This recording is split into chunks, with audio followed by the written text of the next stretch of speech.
Hello, good afternoon. My name is Sasha Star. It's a modern investing show on Pod TV. And today guests are Jim Eat from Eat Foundation. Welcome to the show, Jim. Thank you, Sasha. Great to be here. Great to have you. And we have Dr. Milan Sombrak. Welcome to the show, Milan. Thank you for inviting me. Delighted to be here.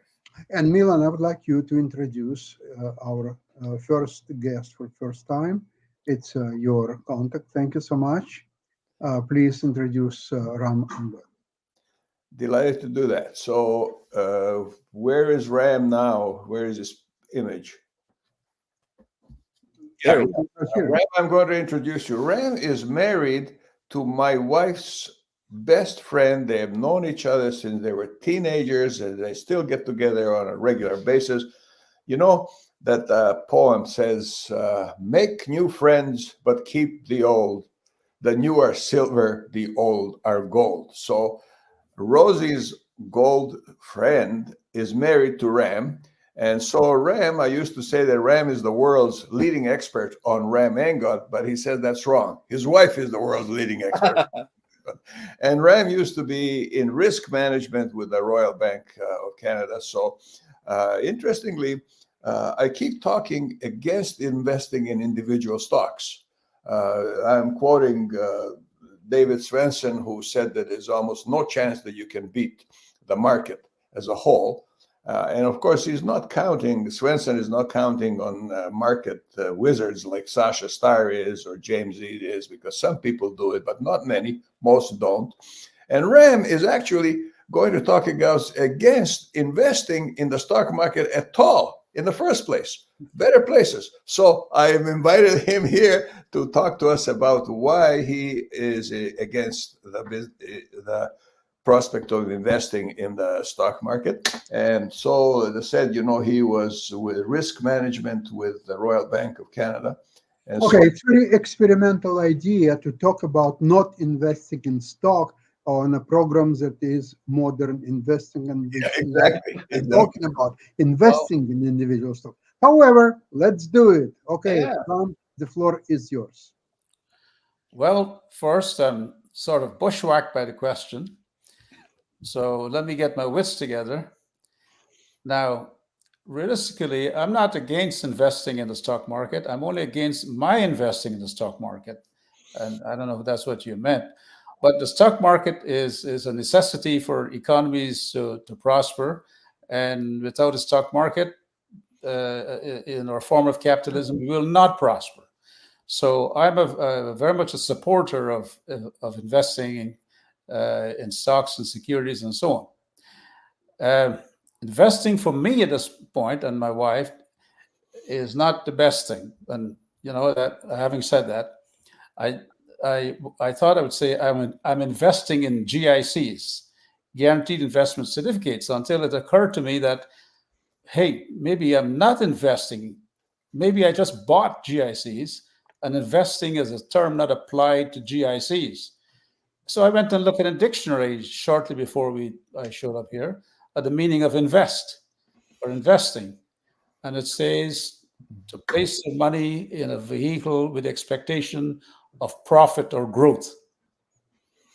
Now, he didn't say anything about risk, but the emphasis was on making a profit or growth, expanding your investment. And so all our money is in GICs, which means we did not invest. I shouldn't say all. We do have some money in the stock market, yes. And if you get a chance, I might tell you about why I'm in the stock market with these investments. So for us, my wife and I, we're not investing 90% of what we have is, except for our home, is in GICs, because we are senior citizens. I'm in fact 78. My wife is 72, and my time for taking risks is gone. Is beyond. We have passed that era. Now I spoke earlier today with Milan, and he was saying about buying pianos and and keeping these pianos and stuff. And what I heard in the back of his voice was the idea of monetizing things, of thinking in terms of making money and having money around you and so on. And we are not in that mode. We are in a mode of peace of mind, being able to sleep at night and not have to worry what the stock market did in China and how to unravel around the world until it gets to Toronto. We are beyond that. Now, in particular, I look forward to peace and quiet, visiting the Himalayas now and again, which I've done in the past, and just not having to be bothered with events which could have a control on my life or produce stress in my life. I guess that on the other side of this is that we have enough money to live on, and I don't need to grow it anymore. We have more than enough to live off, and we'll end up leaving some for next generations. But their prosperity, or children and grandchildren, that's for them to manage. For my wife and I, we have enough to live on, and we would like to live on it and enjoy the environment, our grandchildren, the space, the air, without having to worry about what will happen to our investment. And that's my short story. Thank you, Ram. It was a wonderful presentation. And however, I must say that we are all people of older age to different degrees, but still. And if all of us would share your approach, that would be the end of this program, because nobody wants to listen to the program, to go buy JCs and enjoy your life and not to worry about anything. No, that's not what about. We are certainly some people here on this program don't mind to be worried, but to fully participate in stock market and learn more and more about it, and just watch it. And sometimes we are very successful at it, sometimes not, but then we are still learning how to do it.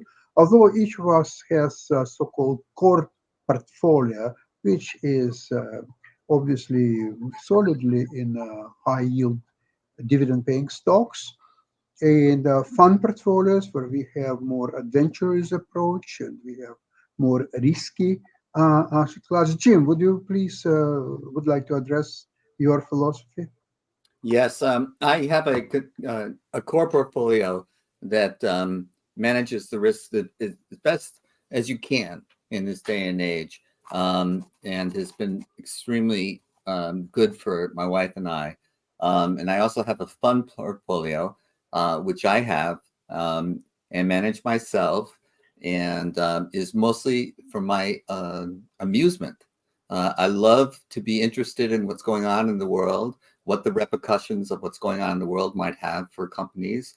And I love thinking about the future and predicting which sectors are going to be more profitable than others, and which companies within those sectors are going to be the stars of that sector. So to me, the comfort and risk is managed by the core portfolio. Yeah. So I'm playing with discretionary money I can afford to lose. And so then that's why it's stress-free for me.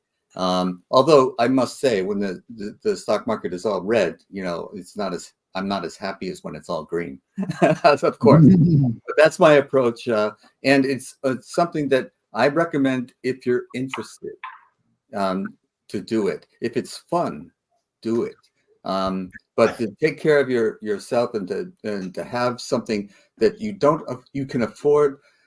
You don't invest money that you have to have, maybe to pay rent or to buy groceries or that sort of thing, and make sure that you have your comfortable life taken care of. And then to me, it's money that I can afford to lose. Why not invest it? Because I have enough ego to think that I will beat the market, and I have over the course of years. So I just think that it's for some and not for others. Ram, you should know that James is an international chess master. He plays chess. at a very high level. There are very few. There are millions of chess players on this planet. Very, very few equal what he can do on a chessboard. So he's taking that mindset to the market, and that might work. You know, we have a colleague who did not finish high school. He just finished grade 9. And he's an international chess master. And he recently sold his business for $20 million. Now, would he have done as well had he gone to school? Probably not. So, you know, people like James are market wizards. They're exceptional. And they're exceptional in what they do on the chessboard. And they probably are exceptional in what they do on the market as well. But it has to be what we call a fund portfolio, which isn't fun much of the time. You know, we mentioned to people, have a fund portfolio which is a small enough percentage of your overall investment that if you lose it all, it won't change your lifestyle. That's number one. Number two is don't keep any records, because your records will show you that you're very unlikely to beat the market as a whole. And some people do. Not many do. So they also spend a lot of time at it because they enjoy it. Spending time doing what you enjoy makes a lot of sense, doesn't it? Yeah. I can see that James has the kind of mindset where problem solving, risk taking, complex decision making would appeal to him. And I can understand that. But as you were speaking, he reminded me that I do have some investment in the stock market. I had forgotten, and as you're saying, leave it, forget it. I forgot it. I forgot it. Yeah. And I bought a stock just over a year ago when I was looking at buying an electric vehicle, but then I changed my mind about buying it, and coincidentally, I saw a stock had crossed my desk somehow, of a company that's manufacturing the core product to produce lithium. And it had a good review. So I bought some of it with play money. And I bought it for the long term. Play money, that's important. Yeah, I bought it for the long term. My son said, don't do it. I told him what he said, don't do it. It's a speculative stock. And I said, it's all right, I have time. And hopefully by the time I'm done with it, you'll be a rich guy. and so I invested in the stock, and you said, Milan, don't look at the records. Well, I just happened to print it out before I came on the show, and my portfolio has lost 65% in this lithium stock out of. You can afford to lose it. You can afford to lose it. Well, no, I can't afford to lose it. But the thing is that I don't worry about it. Good. Yeah. If that means I afford to lose it, because I'm just sitting. I had made up my mind. I'll just sit in it, because lithium is a product. Lithium is an industrial commercial product.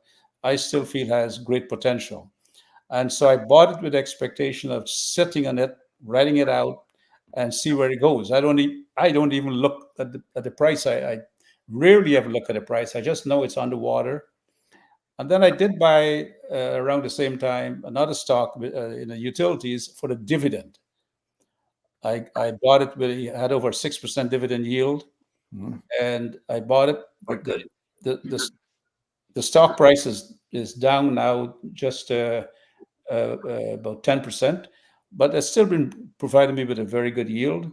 And again, I don't look at it because I know the utilities company is one that I've been using for the utilities in my house, and then I have some investment in a bank stock, which now is got a 7% in the green. So I do have a portfolio of interesting stocks, right? Yeah. It's not. A couple of issues here I'd like to raise. Ram, you mentioned GICs. Many viewers of this program are Americans, and the American equivalent of a GIC is a certificate of deposit. Yes. Same thing. And so, yeah, that's right. Now, you said you're 78 years old. I can tell you that you could pass for 77 if the light is right. You're being generous. Now, your son is married to a Japanese girl, right? That's correct. So because of that, you might be paying attention to the Japanese market. And I want to ask you, the Japanese market is still at about a half of where it was 40 years ago. Is it a good buy today? Would you consider, or are you paying attention to it because of your daughter-in-law? Is it a good buy today? I suspect it would be, but maybe it'd be a better buy 6 months from now or a year from now. So there goes the risk. When do you buy? Yeah. Or do you sell if you're in it? So again, who knows? But whatever you do, you're taking a risk. Yeah. Whatever you do in the stock market, you're taking a risk. Of course. One might say, well, it's a calculated risk, but so is the other guy who sold it to you. Remember what you said? Yeah. And so it goes on. You have to have a mindset to do this sort of thing. Like James, it's challenging, mentally challenging for him, and he can do it well. What was the nature of the risk management that you did for RBC? It was operational risk management. In fact, I can give you a microcosm of an example. Right now, in my tennis club, I'm talking with them about implementing a risk management program in a tennis club, and it has nothing to do about risk management as a solution. It has to do with the problems the club has, and they can't find a way to approach it from a strategic, systemic way. They see a multiple of issues, but they don't see how those issues are connected. And so I can see what the issues are. The biggest issue is the governance risk. The governance employed by the club is very immature. But then again, the reason the club is in this position is that it just moved from a summer club to a dome. They added a winter dome. And by the addition of the dome, they introduced serious risks into the club. And they're not aware of it. But in the meantime, the management and the people who run the club don't see that they're surrounded by these risks, which have long-term adverse impact. And they're making all kinds of ad hoc daily errors. And so as we were talking about it, I suggested to them that what they need is a better governance system that focused on risk management. That is knowing the key risks. And I'll tell you very quickly, I don't want to pick up your show with this.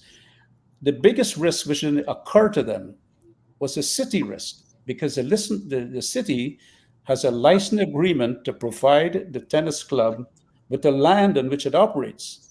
But in this license agreement, it has all kinds of conditions and requirements that they have to fulfill that nobody's paying attention to.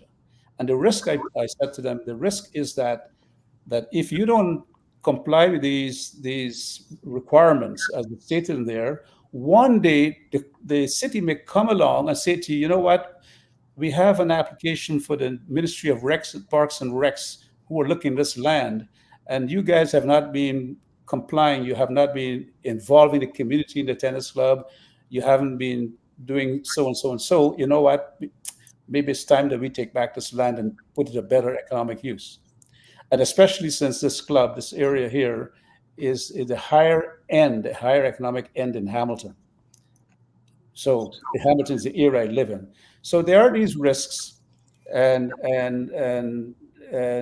that's what I used to do. I used to be consulting. I used to consult in governance and risk management at the enterprise level, being able to see the risks generated from the outside in, and internally, so as to keep the company well balanced in terms of its opportunities and its threats, that sort of thing. Operational risk, not so much financial and investment risk.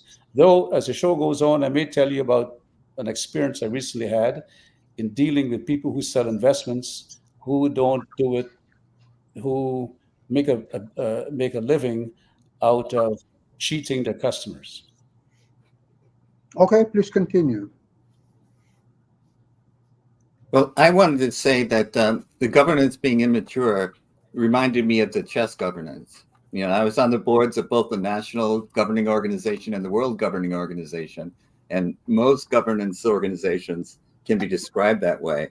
And having someone dealing with them on a professional basis with risk management makes a lot of sense. I also had a question because I was just recently talking with a woman whose father is just a little bit older than I am, but is retired.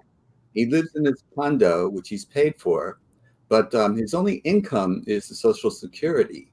And so his homeowners association and other demands on his money exceed what he gets in from Social Security. So he's gradually growing into debt. And she asked for my advice, and I told her I'm going to go on the show with people smarter than me and ask them for what would you say? So what would you say, Ram, to the person who's in that situation, facing bills that exceed their income? And should he sell? Should he do a reverse mortgage? What are the kinds of strategies that he could adapt to minimize the fact that he's the risk that he's taking on more and more debt? It's still a small amount of debt that he's in right now, but the prognosis, if he continues on this path, is How that old, will how increase. old is James? How old is he? Well, let's see. I'm thinking he's probably a little younger than Ram. Were you asking me the question? I'm asking Milan, Ram, and I know Sasha's. Well, I think that at a certain age, reverse mortgage can make sense. Most of the time, it doesn't. Right. If That a was my person is instinct. sufficiently old, and I don't know how old this man is, then a reverse mortgage could make sense. The other thing is he probably owns more house than he needs, and he could downsize. That's another option. And a third option would be to move to a community where living costs and home ownership costs are lower. Those are the areas. Yeah, property taxes are killing them. So, that's a great suggestion, Milan. But I don't know how open he will be to that, but at least that's something that I can suggest. Yeah. And downsizing has transaction costs too. Oh, yeah. So, and he's only in a condo now, so I'm not sure how much downsizing you can do. Oh, yeah. Yeah, but Does he own the condo? he does. Well, what then seems to make sense is to living off the equity in the condo is Reverse mortgage then? reverse mortgage. It doesn't have to go through the real estate transaction costs of downsizing and so on. And living off the equity is just another way of living off the savings. It's just that the savings is in real estate form rather than in cash in the bank. Right. Okay. So that's the consensus of the group. So that's what I'm going to tell him. Yeah, I think we covered pretty well everything, all his options. I don't know what else to suggest. Right. I didn't have a great idea. We thought of the reverse mortgage, but as Milan said, I've always thought that reverse mortgages don't pay for themselves, but maybe in his specific case, it's the strategy to go with. Yeah, it's one of very few strategies available. I mean, there's probably no choice as to go. And the other is to go to an adult living situation where he doesn't have the property taxes, which are killing him, and the homeowners association fees. So he would subtract all of those costs. So that would be another thing. But and live off the equity that way. But I'm not sure how open he is to that. But thank you very much for the suggestions. But this is a program about investing, and so people here know what I'm about to say. At Ram, you may be aware of this or perhaps not, but generally speaking, the stock market has been the best place to invest for American stock market has been the best place to invest for over 100 years, generally speaking. Now, if you start cherry picking, yes, there have been other investments. There have been stamps that did better than the stock market, and some real estate situations, Toronto for a while, and Vancouver and San Francisco and so on. But generally speaking, the stock market has been the best place to invest. Now, second issue there is the constantly quoted prices. You always know what a security is worth exactly and precisely. You don't need to hire an appraiser. The third one is total liquidity. You try to sell real estate, oh my God, it could take forever. The stock market, you want to sell something, it sells in a fraction of a second. A total liquidity. The next one is the low transaction costs. The cost of buying or selling a security is close to zero. You can totally ignore it. That's how inexpensive it is. And then the good record keeping, that's required by the government, that the stockbroker has to keep, would keep the tax department happy. Most of us keep lousy records. The banks don't. They're not allowed to. So those 5 points, that is the best investment, constantly quoted prices, total liquidity, low transaction costs, and good record keeping, makes the stock market a very interesting place to be. And yes, you can do very well by investing in other issues. Top violin, a friend of mine just sold a violin for which he paid the price of 1 Toronto house. He just recently sold it for the price of 3 Toronto houses. He got $10 million for his violin. Now, for every $10 million violin, there are hundreds of thousands that are worthless. Yes. So that's called cherry picking. So you can do very well by cherry picking the right area to be in. But well, Ron mentioned electronic vehicles, and a long time ago, I invested in Tesla, and Tesla was a very volatile stock. And when it hit the price range that I wanted it to go to, I sold it. And then Tesla took off, and it went to a very high price point. And so for a little while, I was saying, oh, I sold too early. But I just looked before we came on the show, because Tesla somehow popped. So I got a notice that it went up today. And but it's selling now at half of what I sold it for. Oh, You can't lose a lot of money by selling too early. yeah, that's right. I keep mentioning one of the Rothschild who said that I made my money by selling too early. Yeah. That's right. Well, I would like to, before we finish this program, I would like to mention that the right mindset, which could be very helpful, that you have to be paid for your risk of holding the stock, any stock, doesn't matter which. There are only 2 ways how you can get paid. One is high yield dividends, another one selling options. Doesn't matter whether it's puts or calls, but selling options. In that respect, you have to select the stock with the highest prices for its options, puts or calls. For a considerable time now, the best stock is NVIDIA, because it provides extremely high premiums for both puts and calls. Never mind that this is a good company and very good prospects, and because I own the stock, so you're always watching for upgrades, for comments, for so-called recommendations. I don't listen to recommendations, but sometimes you just need to go through to read them. They have earnings on May 22nd for 3 months, February, March, April. I never had even single downgrade, or sometimes company prepares, especially on a magnitude of NVIDIA, or you have followers all over the world. So if there is some kind of hiccup in earnings or so on, they normally say a month before earnings, 2 months before earnings, this quarter had challenges, and therefore we will predict. No, that never happened. Actually, before NVIDIA collapsed last week, there were never negative information about NVIDIA, but rather very cautious suggestions that, NVIDIA is a very good company, very good stock, but you could buy stock such and such and this and that. So there were never really outcry of, like it was a month, 2 months before, that yes, NVIDIA is really on the forefront, so on.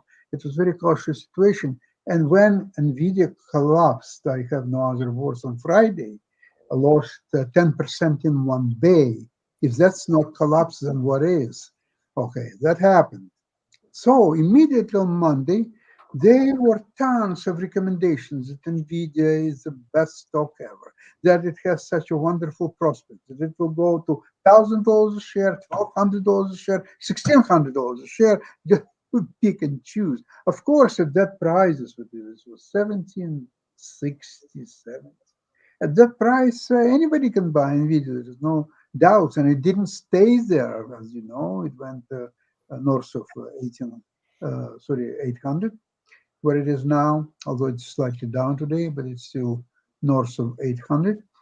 And so you have to sometimes, it's nice, some people dream of a stock that you can buy and hold for 55 years. Well, modern investing is not about buying stock and hold it for 55 years. No, that time is gone. Warren Buffett strategy is gone. You have to really monitor what you're doing. You have to question yourself. Would you buy today that stock? Let's say you bought NVIDIA, say 2 months ago, at whatever price. Okay, it went down 10, probably overall more than probably 15%, if not more. Okay, forget about NVIDIA. Let's assume you don't have that stock. Today, at this price, what you know about the company, would you buy it or not? If the answer is not, then sell it. Take your loss, sell it, and run. Well, here's something interesting. Now, Yes.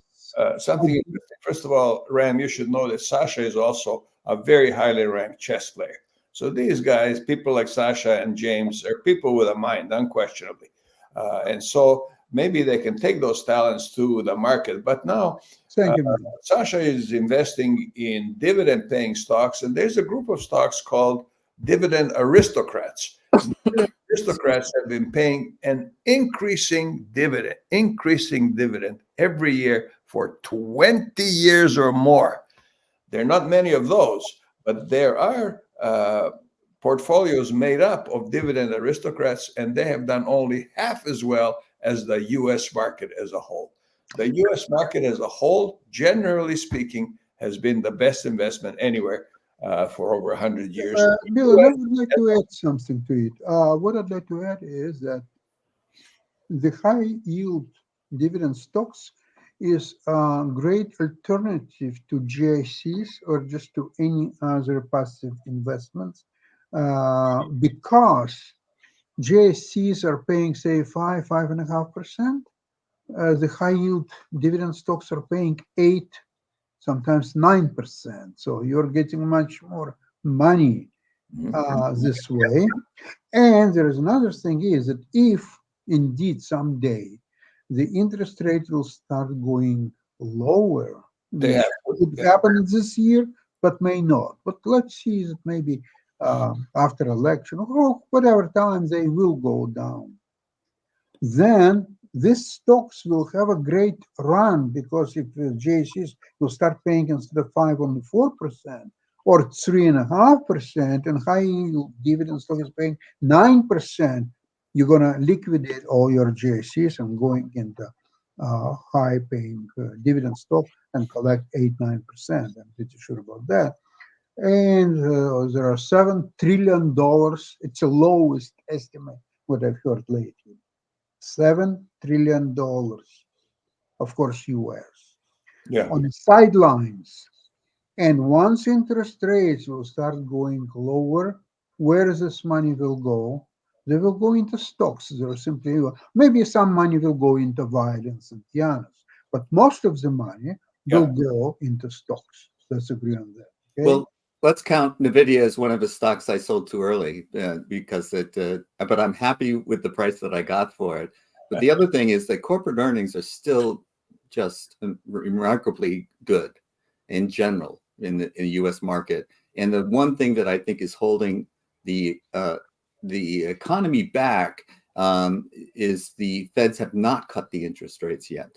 And I think it's a terribly misguided sense. They don't want the market to be overheated, but there aren't any signs of the market being overheated.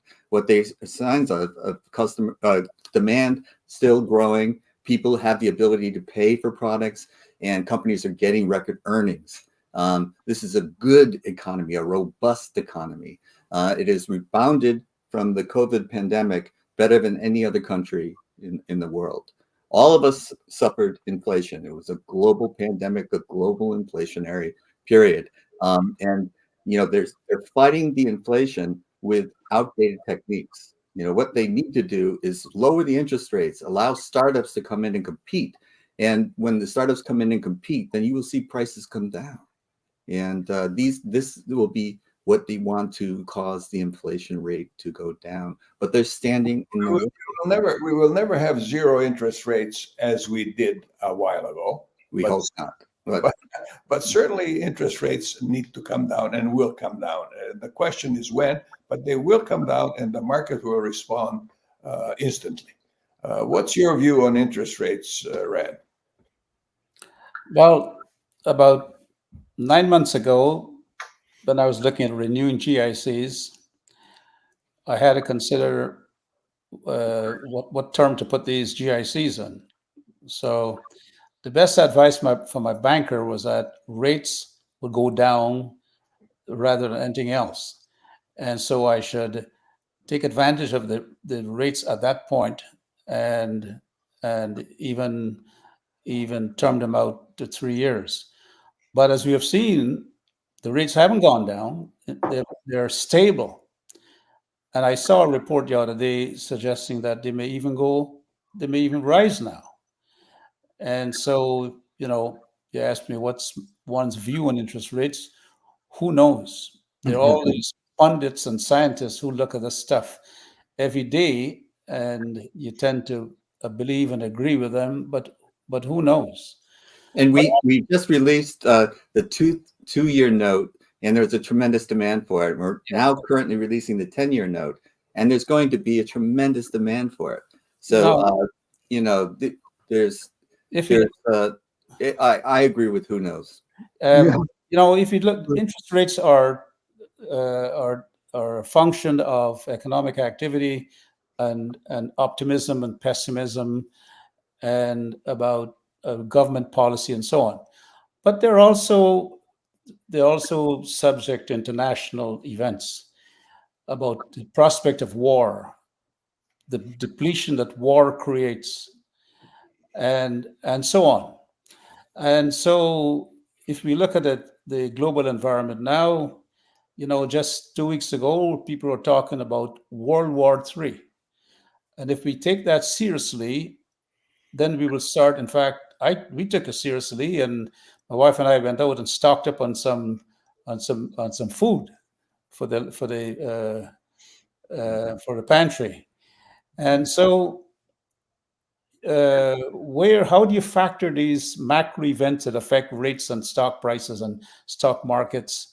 I don't know, and nobody knows, because especially international events, for example, no one knows what Putin is thinking about, or Zelensky, or what, and things can just bushwhack us. But I just want to go back to something Sasha said before about these high dividend yields. I'm in a dilemma right now on this one stock I bought for the dividend yield, which was at 6% when I bought it, and it's now about 8% because the stock price fell. The dilemma I have is, should I buy more of the stock? No, absolutely not. You never add to a loser. A loser, you can either sell it, take your loss, or keep it because it's paying pretty good dividends. So just keep it. There is no reason to sell, but to buy more, I wouldn't touch it. Okay, thanks. Was worth coming on the show. Yeah, I would like to thank you so much for joining us for this show. Thank you all for contributing to today's show, and have a successful trading, and good luck, and see you same place, same time next week. Bye-bye, everybody. Thank you. Thanks, James. Thank you. Nice to meet you. Bye.